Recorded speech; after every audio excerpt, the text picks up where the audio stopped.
Good afternoon. I welcome you all to the 14th National AOI Conference.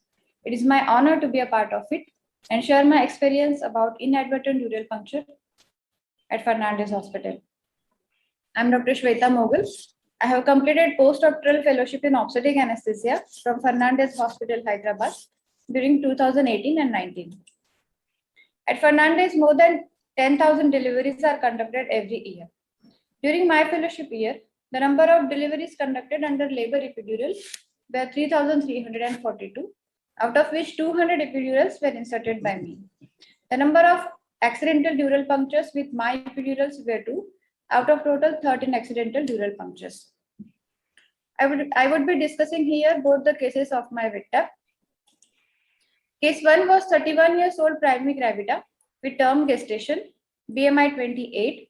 She was admitted with spontaneous labor and requested for labor epidural at 3 centimeter dilatation. She was in severe pain with a VAS score of about 8/10. After following all the prerequisites, I started the procedure with epidural set and 18 gauge 2 his needle. In the first attempt, I got loss of resistance at 5 centimeter, but I noted the free flow of CSF through the 2 his needle. It was a wet tap. My first reaction was to put the stylet back into the needle to stop the CSF flow. The patient was in severe pain and was not very cooperative.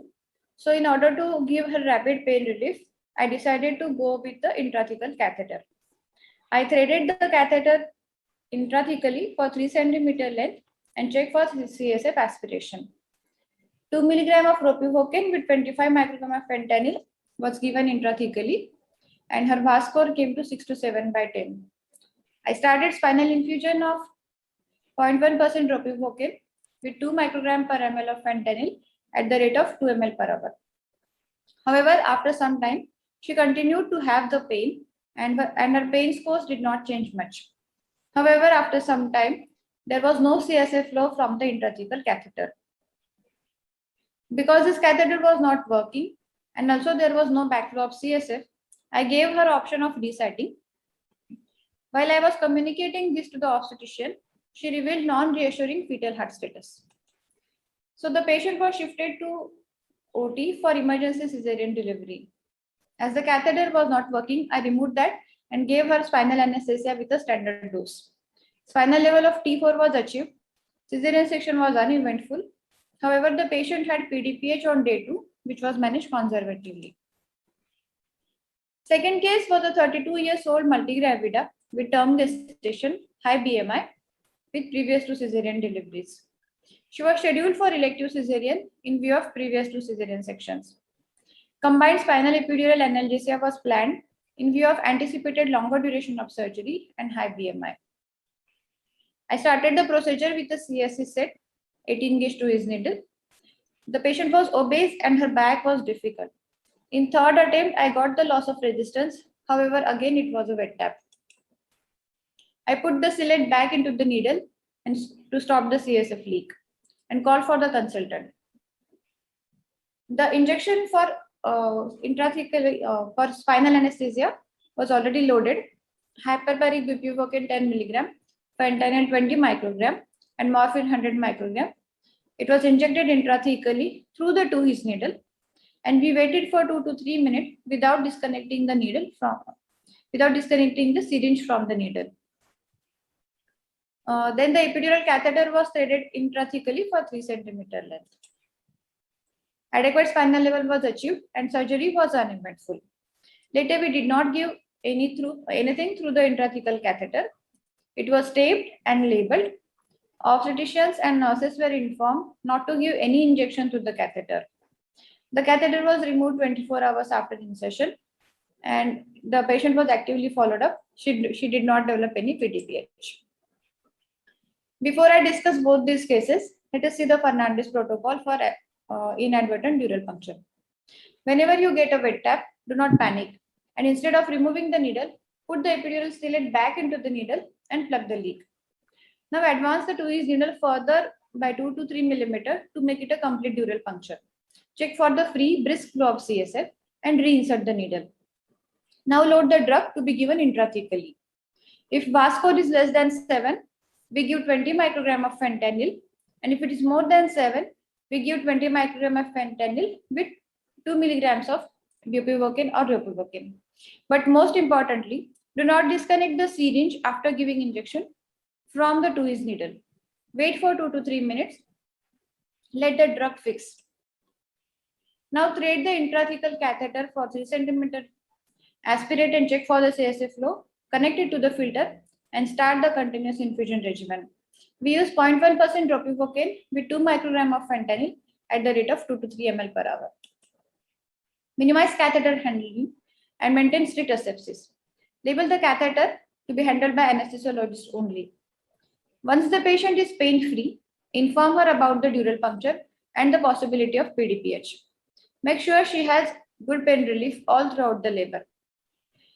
Because if this patient doesn't have pain relief, if her spinal catheter does not work, and later if she develops PDPH also, this combination can place us at a high risk of liability. So avoid it. Disconnect the infusion after delivery and remove the catheter 24 hours after insertion time. Follow up the patient in the postpartum period and check for the signs of PDPH. Ensure adequate hydration and document all the events clearly. Coming back to the case 1, I did not follow the protocol. When I found the wet tap, instead of making a complete dural puncture, I threaded the catheter, which subsequently did not work. It could have been a subdural catheter or migrated out. Here you can see the 2 needle has made a dural puncture. But if you take a closer look, the tip of the needle had just pierced the dura and arachnoid. However, the bevel of the needle still lies in the epidural space. Here, when you thread the catheter, it might go into the subdural space or it may be a multi-compartmental catheter. And the flow of the CSF will not be free. However, when you make a complete dural puncture, the whole bevel lies inside the subarachnoid space and the catheter would be a spinal catheter. Flow of CSF would be free and brisk. Case 2, the protocol was followed. Complete dural puncture was made. The patient had adequate pain relief. Catheter was retained for 24 hours and there was no PDPH. Now considering the intrathecal catheter, it avoids additional attempts and also avoids repeat accidental dural puncture. It gives rapid and effective pain relief and especially useful in obese patients, patients with difficult spine, patients in severe pain who are difficult to position, and in case of emergency where the fetal status is not reassuring. But you also have to consider the risk in your hospital. If your maternity unit is not familiar with the intrathecal catheter, there are serious risks of infections and medication errors. Considering the intrathecal catheterization for prevention of PDPH, there are many studies which have shown the reduced rate of PDPH with indwelling intrathecal catheter for 24 hours compared to recited epidural. A recent updated meta-analysis has shown that the relative risk of PDPH and the need for epidural blood patch after intrathecal catheter is low, but a trial sequential analysis has shown that the evidence is insufficient to draw any firm conclusion. At Fernandez, the protocol is to retain the catheter for 24 hours after a wet tap. This is a literature review published recently in Anesthesia 2021. They have given clinical management recommendations about intrathecal catheter use after accidental dural puncture in obstetric patients. They have provided medication regimens for initiation and maintenance of the infusion, about maternal and fetal monitoring, and also when analgesia to cesarean anesthesia conversion is required. I would like to draw your attention towards the risk management strategy they have given. Whenever you have an intrathecal catheter and there is no CSF flow, please consider the possibility of a subdural catheter. And if your patient does not have a pain relief also, and if your catheter does not have a CSF flow, please do not continue with it. Remove it and reset the epidural catheter. This is a dashboard audit from Fernandez Hospital, which is done every year. And whenever there is a wet tap, Several audit parameters are recorded. During my fellowship year, out of total 13 accidental dural punctures, 77% were converted to the intrathecal catheters and none of the patient required blood patch. I thank organizers for giving me this opportunity. I would also like to express my gratitude towards my mentors. Dr. Sunil Pandya sir, I cannot thank you enough. I am blessed to have you as my mentor. Dr. Manukant sir, thank you for your continuous support and guidance. I would also like to thank Dr. Aparna for sharing Fernandez data and dashboard. Thank you. Anand Atkar. I am working as a consultant anesthetist in one of the leading hospitals in Nagpur. I would like to thank AOA for giving me an opportunity to share with you all a case report in a PPT format in this AOA conference. So without wasting time, let me just share my screen with you all.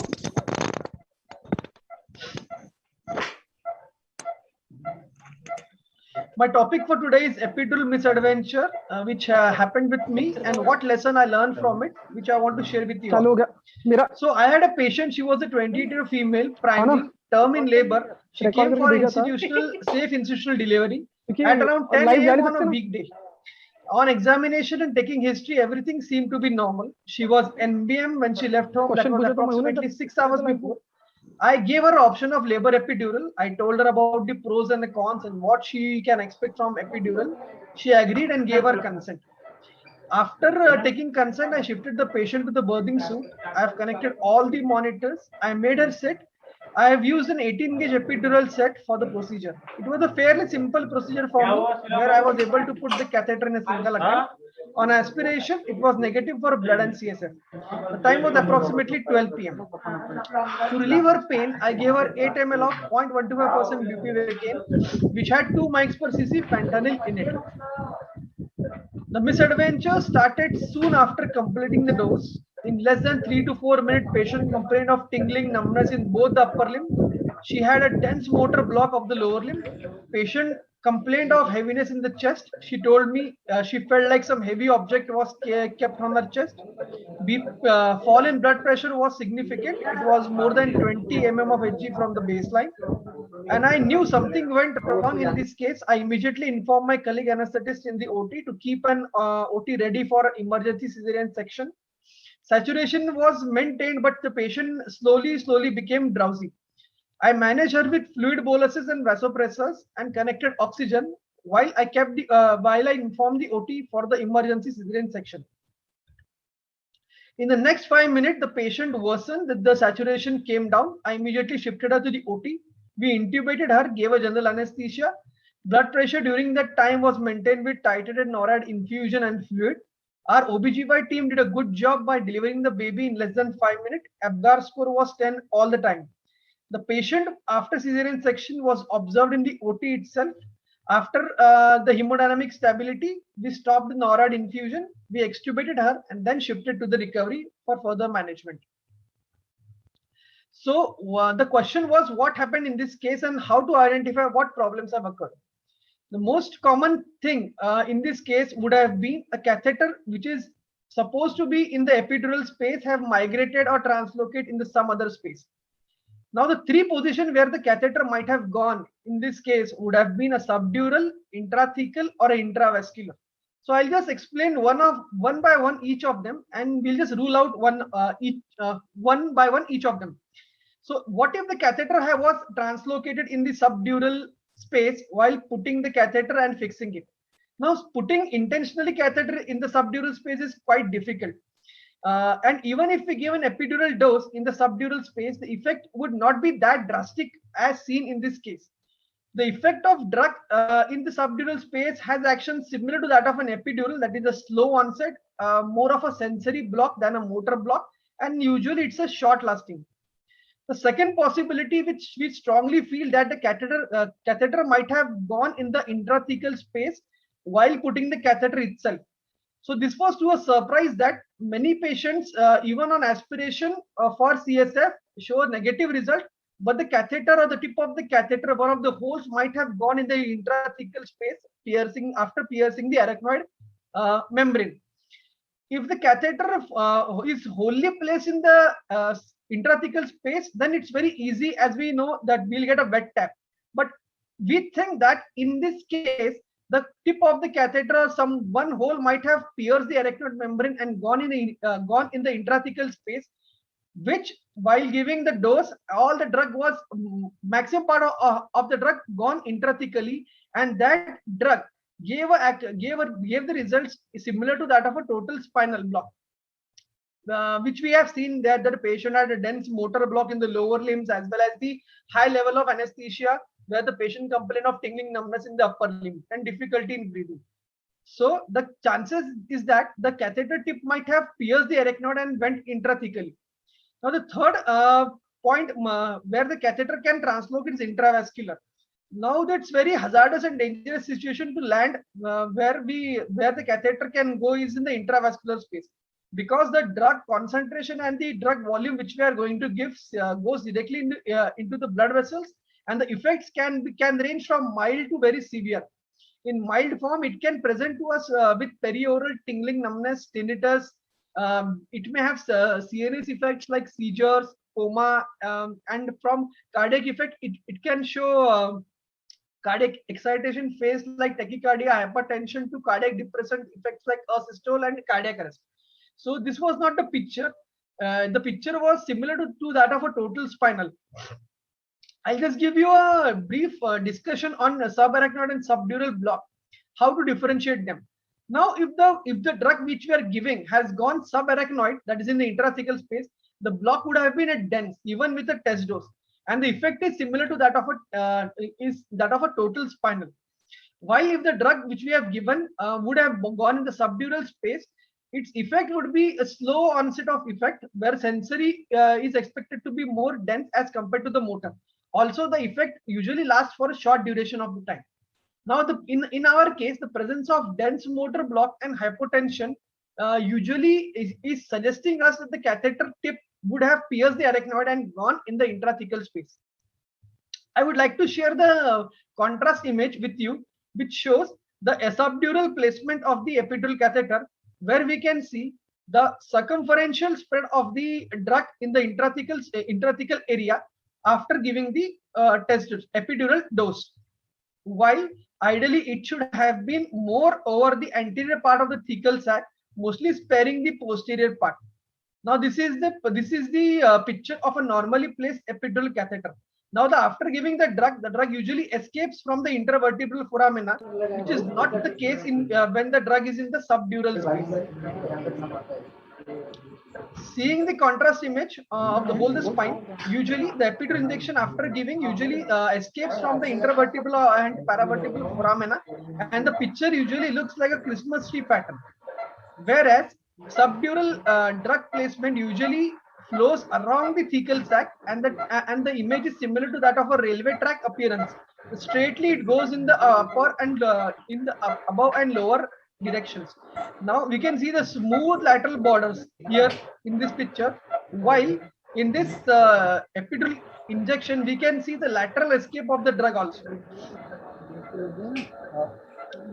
So we strongly believe that the catheter tip might have migrated in the intrathecal space. Now, how can we prevent this mishap happening with our next patient? Now, there are a few safety measures which we can follow. A few of them I have noted down. Aspiration. Now, there are many articles which state that aspiration, very gentle aspiration should be done, because a forceful aspiration might sometimes give a false negative result for CSF and blood. Now, if the catheter tip has gone in the venous plexus in the epidural space and a forceful aspiration is done, the venous plexus usually collapses. The sinus usually collapses, and there is a negative, false negative result. So aspiration should be gentle before giving any drug dosage. Local anesthesia test dose with epinephrine is one of the most commonly used technique with epidural, where we find that the local anesthesia test dose would produce an effect similar to that of a total spinal or a spinal effect if given intrathecally, and epinephrine, if gone intravascularly, would produce a significant rise in the blood pressure and heart rate. So even if the catheter is translocated or migrated intrathecally or intravascularly, we can detect with local anesthesia test dose with epinephrine. Thirdly, we should always give our doses in a gentle incremental manner. We should not use high doses and high volume in a single starting injection. We should slowly increase our dose and increase our concentration of the drug so as to achieve the desired level of anesthesia. And we should always remember that whatever steps mentioned are not 100% reliable, and we should be vigilant during the procedure.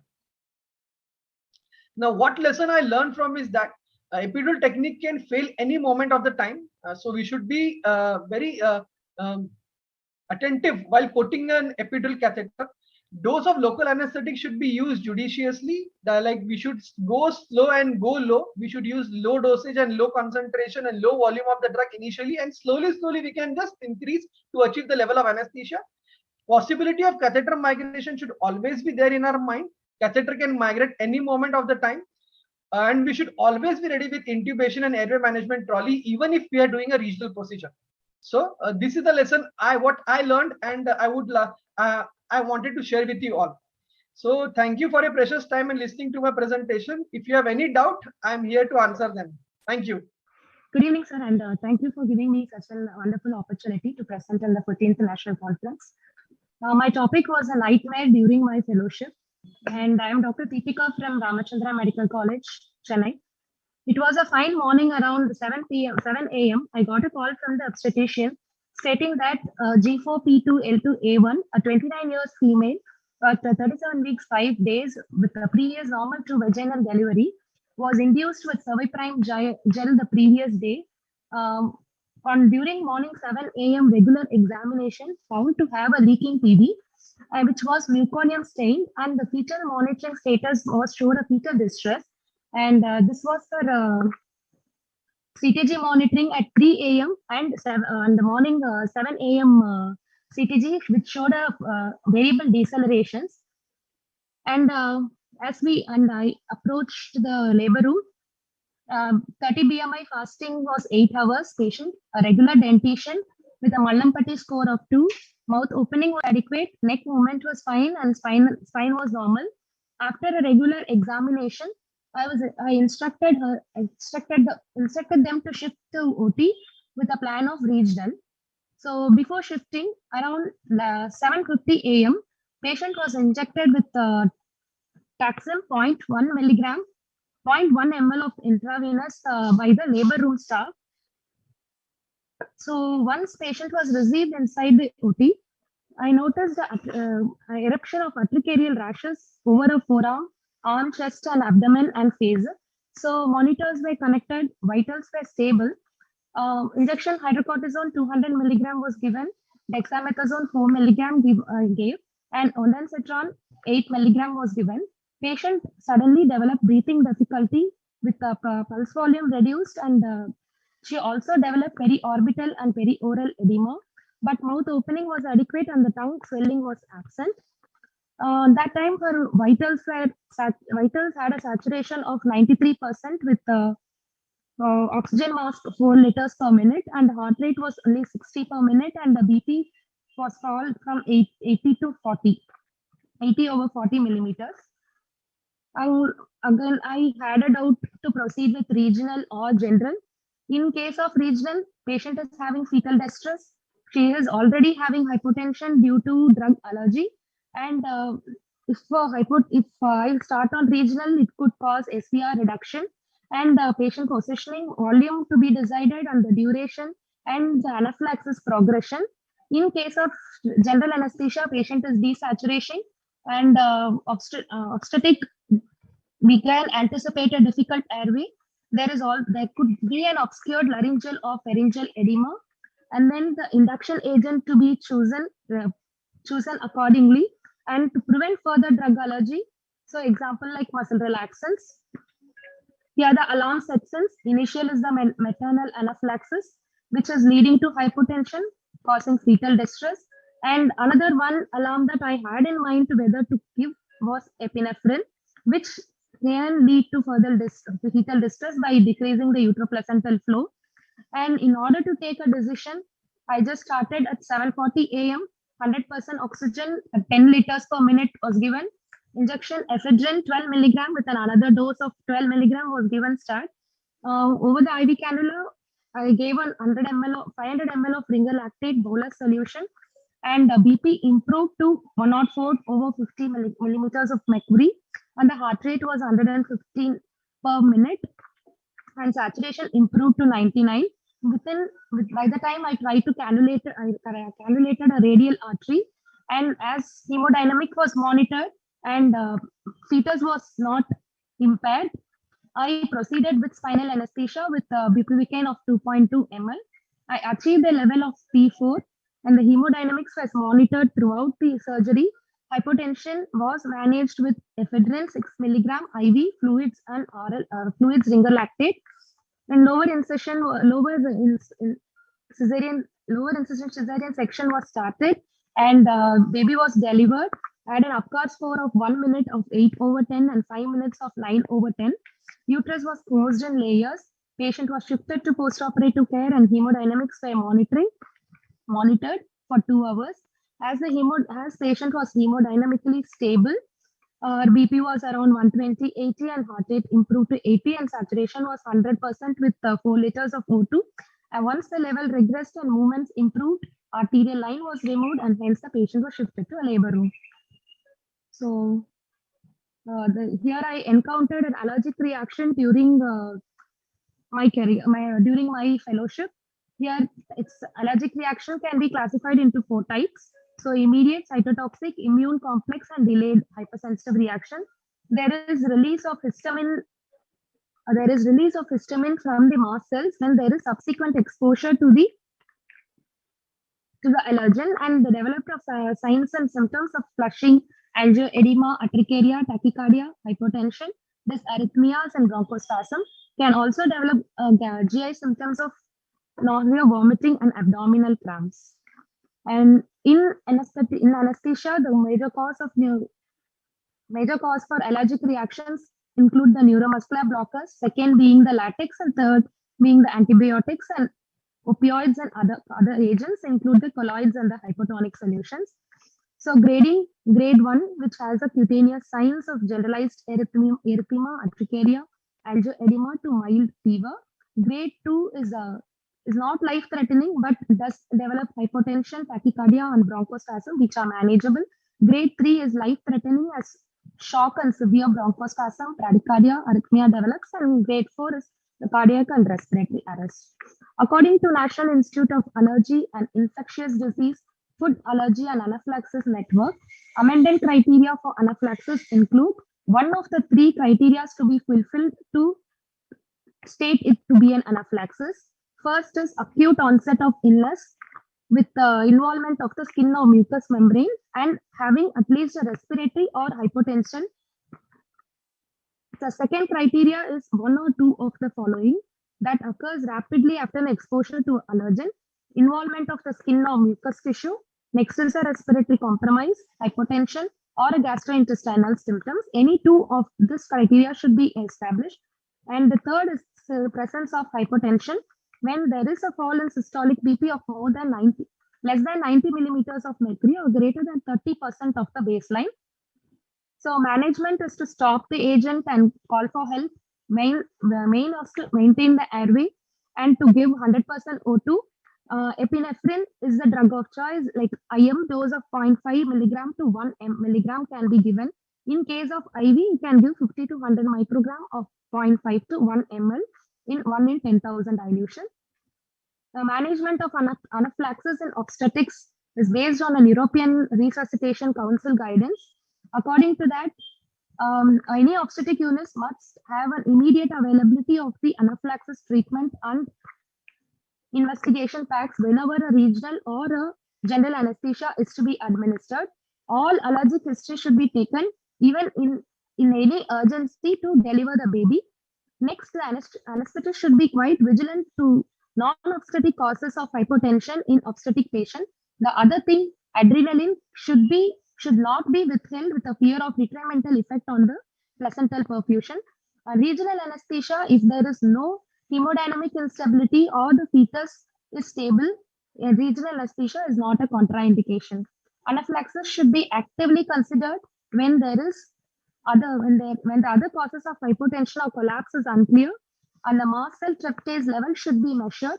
Anesthetic should be aware that hypotension due to anaphylaxis can be exaggerated in the presence of neuroaxial blockade or a hydrocaval compression. Next is the local anesthetic. Here it comes between the ester or the amide. Esters are the maximum cause of local anesthetic agents. So the test, it is ideal to perform the skin test if local anesthetic, if regional is to be preferred for a patient with a known history of local anesthesia or allergy. It should be ideally done during term or during labor, and different structure agent or agent that to be needed to be given during regional is to be tested and to be done in a place where all the resuscitation equipments are available. And for any latex history, latex sensitivity history, it is generally in latex sensitivity in pregnancy. It occurs after oxytocin injection.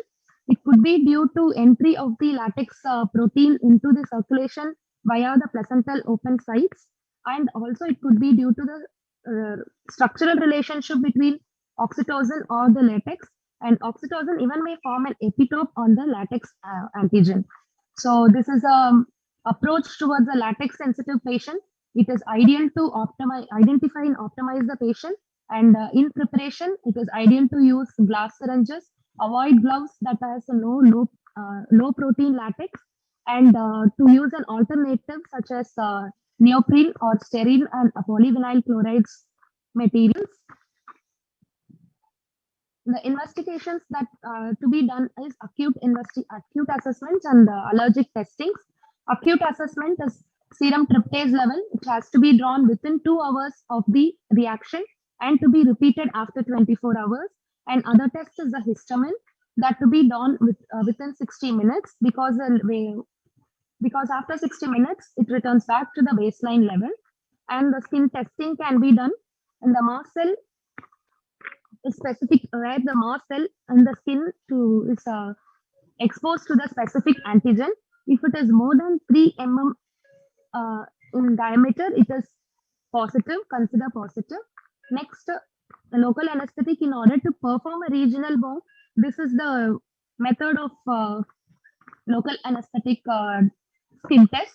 Here we give undiluted local anesthetic in an incremental dose of 0.1, 0.5, 1 and 2 ml subcutaneously with an interval of 15 minutes. The positive challenge test would be the presence of any local skin wheal or an erythema or any systemic anaphylactic symptoms appearance.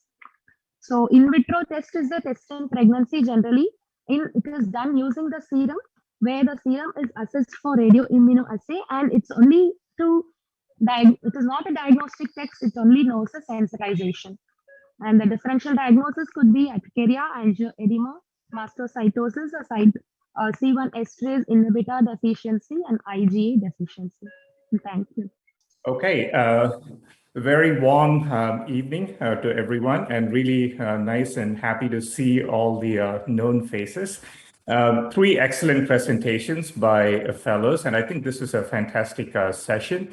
So I'm going to change focus a little bit from the actual clinical events to the more important piece of a mentoring relationship is to actually train faculty on how to become a good mentor, because I think that's very critical to ensure a very good mentoring relationship. So I think the first thing to know is to see how an academic career starts and flourishes.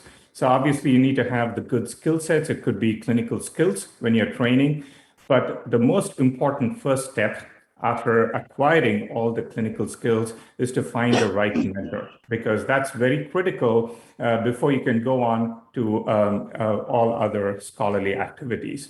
Obviously, the mentor would be the one who would help you collaborate with other people, help you network, and keep your motivation and passion for the work throughout. And all of these are really critical for you to have a very successful academic career.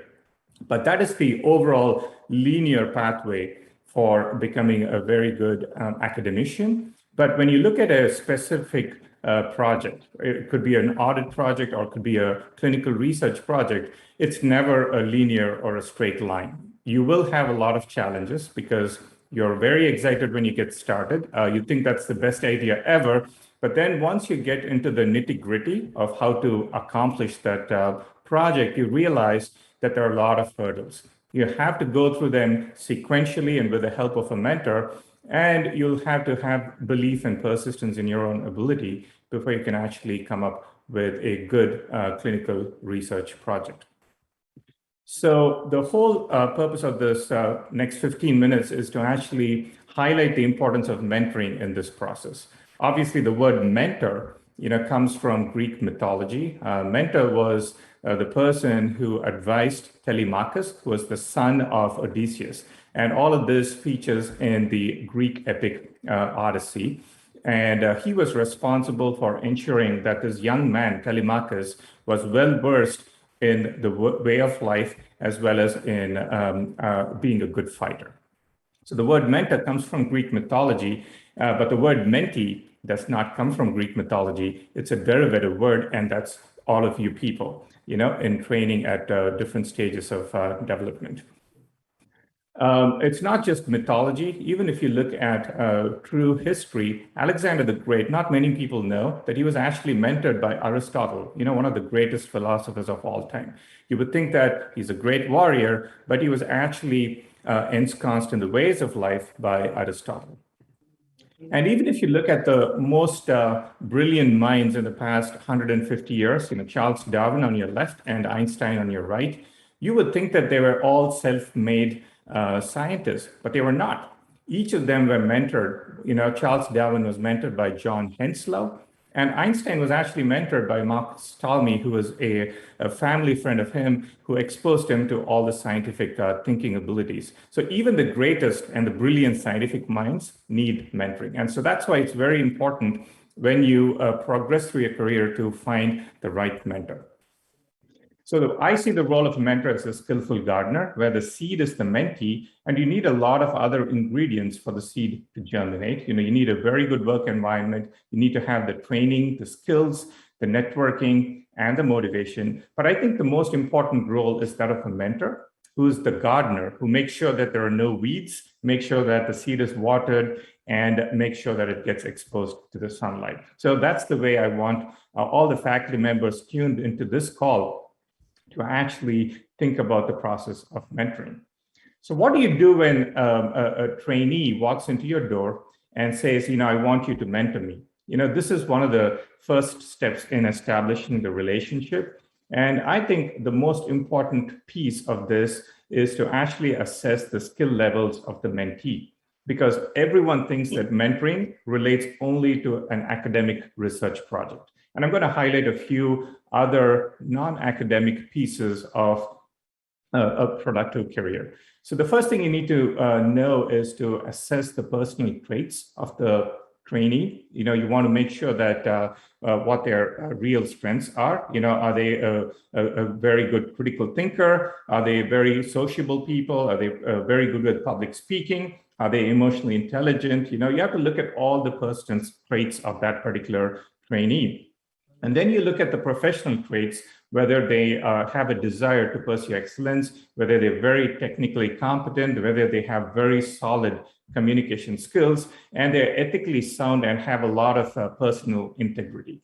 So once you assess these particular traits, personal as well as professional, then you can put them on this little graph on the left side, and then you can actually decide what the trainee is best suited for. For example, if you have someone who scores very highly, both with personal traits and with professional traits, that is a person who's going to be very successful being a researcher or a science communicator.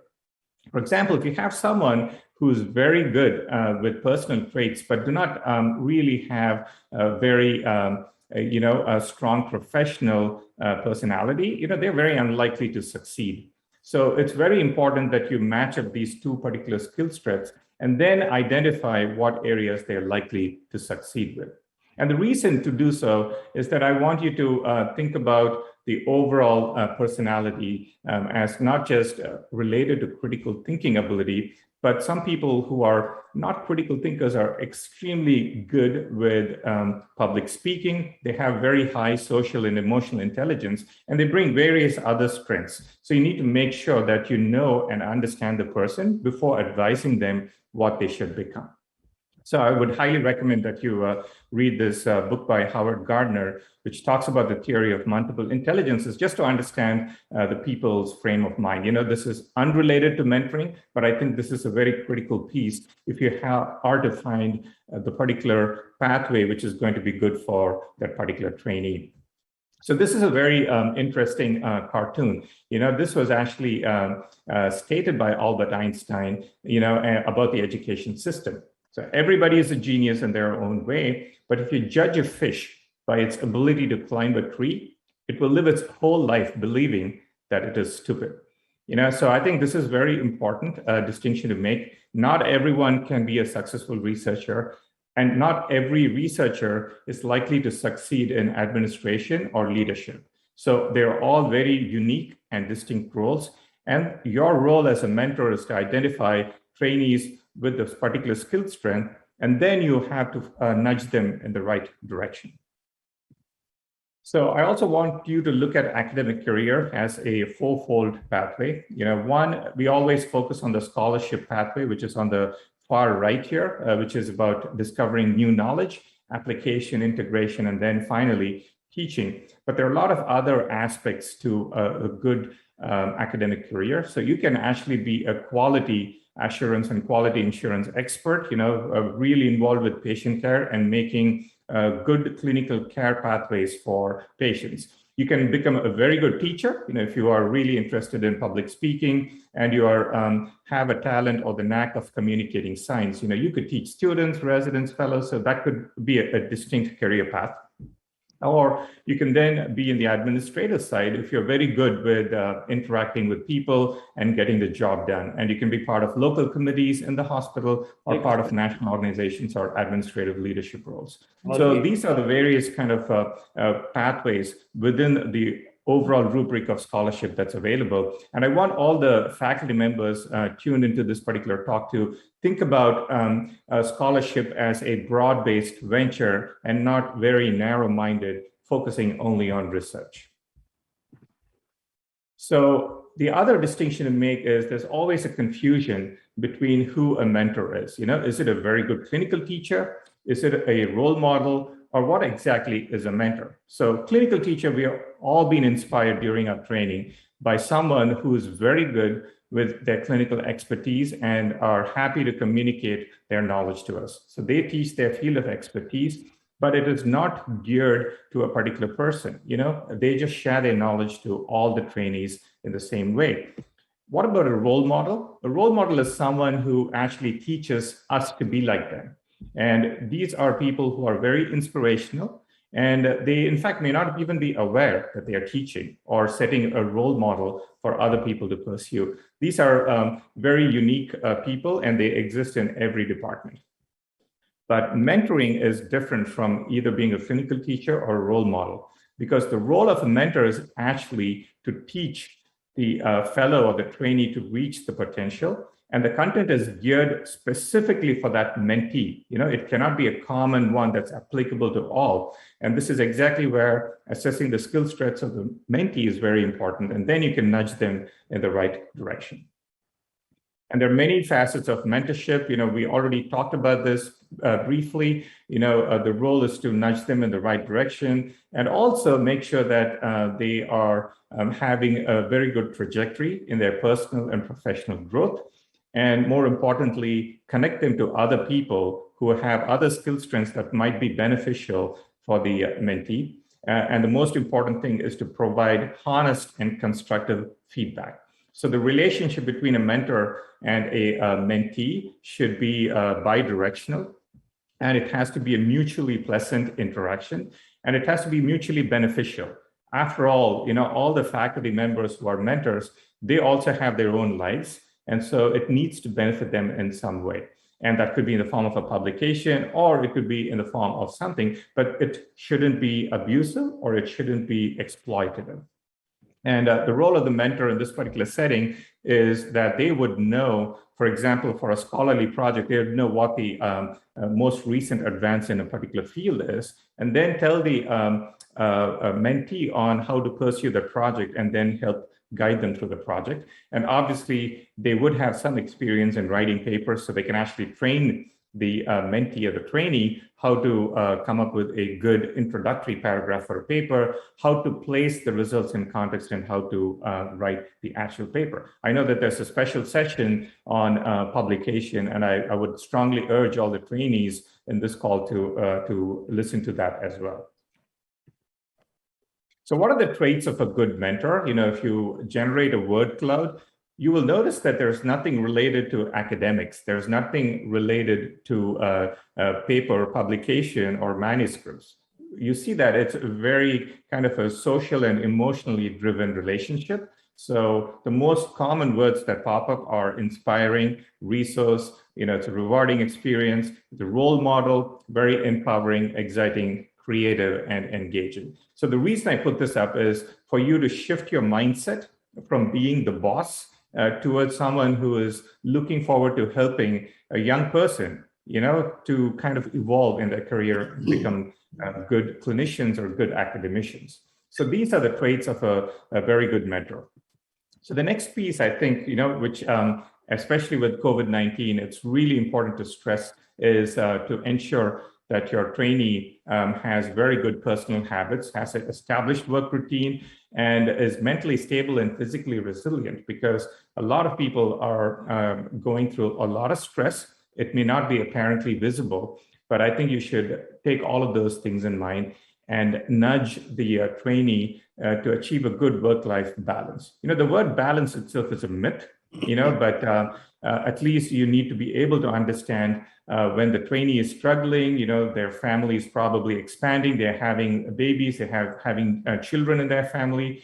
They may not be able to give you the full attention and participate in research or clinical audit projects. So you need to be in a position to understand that and make a compromise with them and say, you know what, hey, at this time, your family is very important. Go take care of your family. When you feel a little bit more settled, come back and then we can make this happen. You know, so you need to be very flexible in your approach, and you need to understand that these are very unique times, unique circumstances, and you need to change your mentoring attitude accordingly. And sometimes you may even have to redefine what success actually is. The most important piece of the mentoring relationship, once you've gone through establishing the relationship with your trainee, is to make sure that they are well networked. You know, obviously during COVID times, it's really difficult to go to meetings in person, and it's very difficult to establish or make that connection through a virtual meeting. But hopefully, you know, starting next year and moving forward, you will have the opportunity to go to live meetings. And it's important for the faculty members to make sure that their trainee is introduced to other leading minds in other fields, in other departments, in other parts of the country. And the reason is that a mentor alone doesn't have the skill set to a complete skill set to help the mentee. So it's understandable that these skill sets are scattered, and it's the job of the mentor to identify those people and work in collaboration. So this is one of the most critical things I think a mentor can do to ensure that the trainee is well connected to everyone across the country. So that is one thing that I urge all the faculty members to think about when they go to conferences. So in summary, you know, how to be a good mentor, you know, you need to obviously have a wealth of knowledge and experience in the field, but also have the humility to know that if you don't have that knowledge, you have to be able to point the mentee in the right direction. You need to be willing to invest time in the professional development. You know, this is an investment. This is not an exploitative relationship, because eventually, if the trainee goes on to become a very top researcher, he or she is going to be thankful to you for the entire life. And you, when you're retired, you can feel happy that you've created a young breed of enthusiastic academic clinicians. You need to have a lot of empathy. In many ways, you know, it cannot be a one-way conversation. You have to actively listen to what their problems are and show some empathy at times when they are unable to accomplish something. And so you need to be very understanding of that. But at the same time, you have to be able to give honest and constructive feedback. If you always say that the mentee is doing great, they won't know what the areas are for improvement. So you have to tell them, hey, you are good at these things, but these things you're not good at, and you need to focus and make it better. So if it is done in a very humble and empathetic way, it usually goes down well. So that is also something important. You have to give very honest feedback. It's always not all good. It's always not all bad. It's always somewhere in between.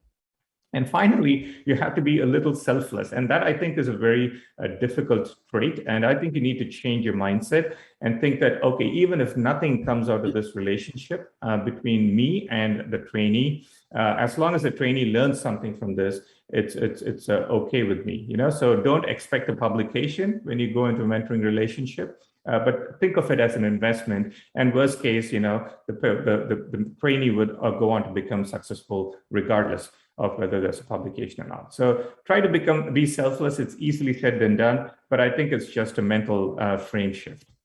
And finally, you're basically a life coach for that person. Even if they graduate from under your care and go on to lead independent careers, they are always going to be in touch with you if you have a very good relationship with them. So make sure that they are committed to lifelong learning, and make sure that you also learn in the process, because by investing your time, you also become a very good human being. So with that, I'm going to stop and pass on the stage to the next speaker, Mauro, who's a very good friend. Hello, Mauro. Thanks for the organizing committee for this wonderful invitation. In the next minutes, I will share with you some experience about training anesthesiologists and the labor and delivery team in Latin America, a region with great disparities. It is common to talk about resource-limited settings, but what does this term mean? Resource-limited settings are countries or regions characterized by a lack of funds to cover healthcare costs, which leads to the challenges described in this table. If you take a look at this table, maybe some of you will find characteristics from your workplaces. This slide is to show you one of many educational approaches to be implemented in training programs that can be graphically described as a pyramid.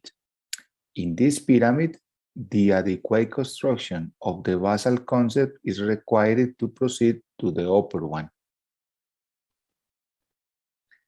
Based on most common causes of maternal mortality, we developed educational programs that follow the structure of the pyramid I just showed you, in order to decrease maternal mortality in our region in Latin America.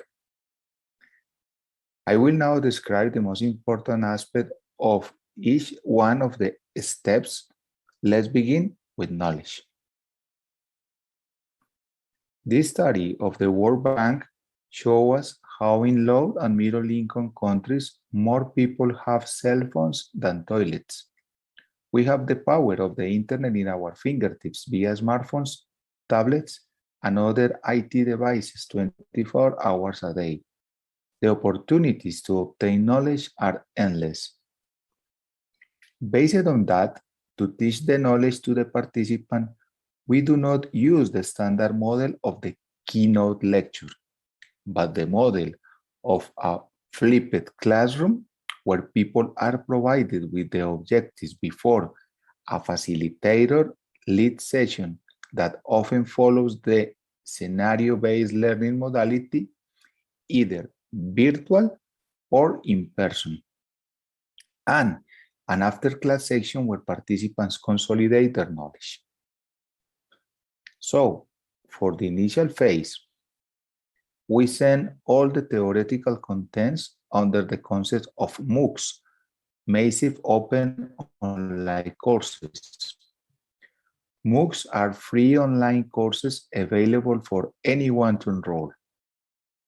MOOCs provide an affordable and flexible way to learn new skills, advance your career, and deliver a quality educational experience at scales. Now we move on the technical skill steps. It is almost impossible that health personnel from these regions have access to simulation centers with high technology or high fidelity simulation. And therefore, we usually take lightweight company equipment containing low fidelity simulation. Part-task simulators are the ones we use the most. Now, I will show you some of the models we use for learning technical skills. These are fruit models to simulate DNC or MBA, and fruit models to simulate epidural technique. Zero maternal deaths by hemorrhage is a program designed with Pan American Health Organization to reduce maternal mortality due to postpartum hemorrhage in Latin America, where we use some low-fidelity simulators for technical skills learning. Let me show some of them. This is the simulator designed to teach how to insert a Bakri balloon. It is called the MamaU.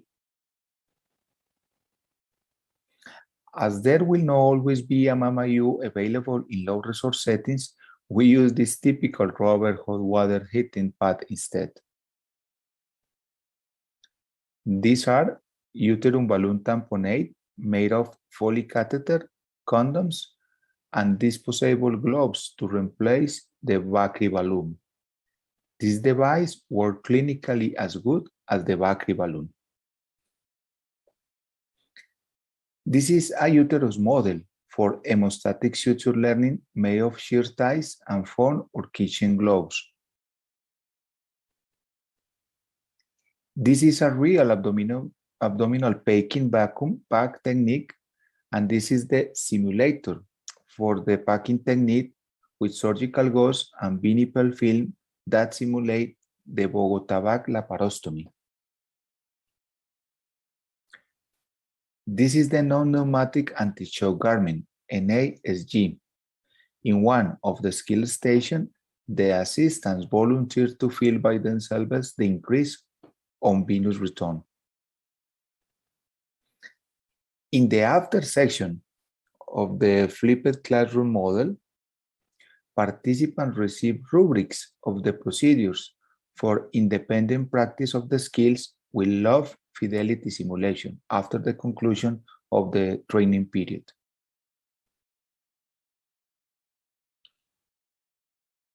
For technical skills, we use the QSUM analysis.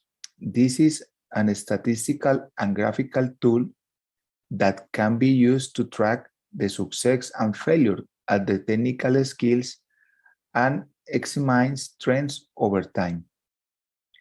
QSUM analysis allows quantifying how many times a procedure is needed to get away from the error.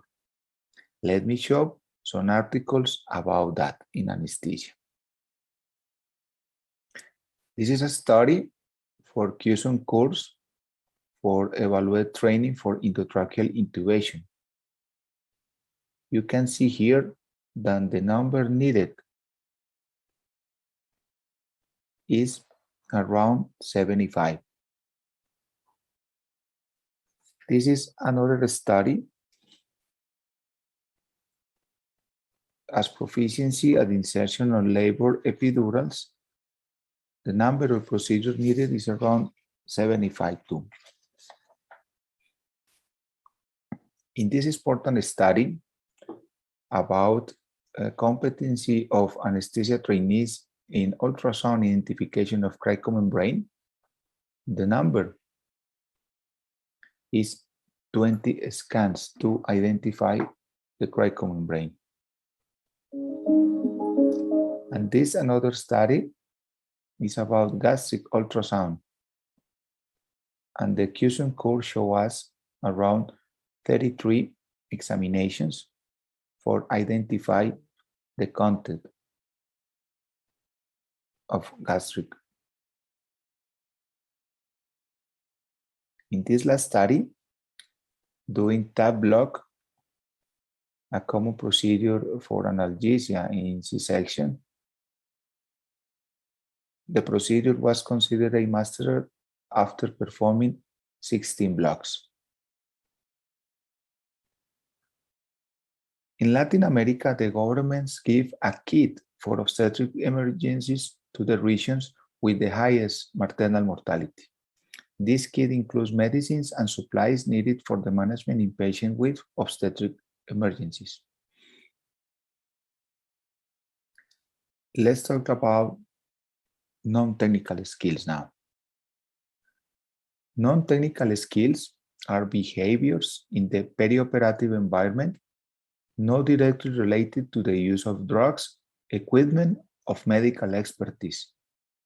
Studies have shown that in high-risk professions like medicine, 50 and 80% of adverse events or errors in healthcare are due to the human behavior failures related to deficits in non-technical skills. To improve communication skills in our trainees, we use the Team Steps approach. As you may know, the Team Steps use a series of acronyms, most of them derived from aviation and army industry. Let's talk now about another non-technical skills, community aids and checklist implementation. The WHO Safe Childbirth Checklist was designed as a tool to improve the quality of care provided to women giving birth. The checklist is a list of evidence-based practice organized into 4 different pause points. Based on WHO guidelines, the items on the checklist help prevent the major worldwide causes of maternal deaths. This cognitive aid has been developed to help birth attendants and healthcare leaders successfully use the WHO Safe Childbirth Checklist. If you are interested in cognitive aids, I suggest you review this article for design, implementation, and use of cognitive aids and checklists in obstetric units. These are the emergency manual for obstetric anesthesia from the Stanford Group. And these are the ones we use most in crisis.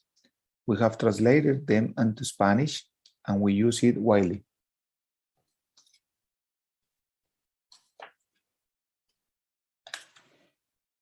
It is important to train someone from the group to be the cognitive aid, the checklist reader, the same way that we train people to give CPR, airway management, drug administration, etc. Now that we have solid knowledge, technical and non-technical skills, we are ready to work as a team to improve outcomes. For teamwork training, we use simulators as Mama Natalie that allow us to simulate different scenarios, such as active management of the 3rd stage of labor, retained placenta, postpartum hemorrhage, and neonatal CPR. This person here has the role of a mother in labor, and she can manipulate the simulator to create different clinical scenarios, regulate the amount of bleeding, simulate pain, and so on. With this realistic simulator, we can create very realistic scenarios. Finally, I would like to show you some studies of positive outcomes in Latin America. The most used education programs in our region are these 2, where the pyramid model is adapted. This study shows how in a maternity of 12,000 deliveries per year, the implementation of the global ALSO had an impact decreasing the maternal mortality and morbidity. In 2011, people and hospitals today This kind of model of courses of training decrease fees for medical claims in obstetrics in Colombia, one of the countries in Latin America. In other countries, like Bolivia, the program Zero Maternal Deaths from Hemorrhage decreased the maternal mortality 6 months after intervention in Bolivia. In Guatemala, increased tranexamic acid use and cryo use 6 months after intervention. We are pending results from another countries and another cities in Peru, Haiti, and Dominican Republic. In the last 20 years, we have an overall decrease in the poorest countries in Latin America in maternal mortality. But I have bad news. In Latin America and in Colombia, maternal mortality values returned to those of 10 years ago due to the COVID-19 pandemic. We need of these educational programs for care and decrease again maternal mortality in our region. Finally, I want to invite you to read this editorial, which summarizes many of the concepts expressed in the lectures. Healthcare trainees can use newly acquired skills to move to the more desirable urban areas, other countries, and or higher paying posts. To avoid this, it's important to build incentives to retain people who was trained to stay in work in their poorest and low resource regions. Thank you very much for your attention, and I will be ready to take questions and comments at the end of this session. Thank you. Aruna, would you like to say anything, concluding remarks? Yeah, I totally agree with Dr. Arvind's idea that we have so many mentors all over India. Probably we will take your idea, Arvind, and bring them in for the next AOA and have their views, because in the Indian scenario, there are so many issues with all the things that you said in terms of mentoring, our own workload, So I think it will be good to get the Indian perspective and having Indian mentors also next time. I think that's a very good point we've taken from your suggestion. Absolutely. Yep. Thanks, Dr. Aruna Parmeshwari. Thank you. Thank you. I think with this, there are no more questions. And thank you, Dr. Mauricio, Dr. Arvind, and all the fellows who have prepared and participated in today's Mentor Fellow Symposium. Thank you one and all. Let's all move to Hall A now, where the medical legal session is going on, and let us be a part of that. Thank you very much. Thank you. Thank you. Bye-bye. Take care.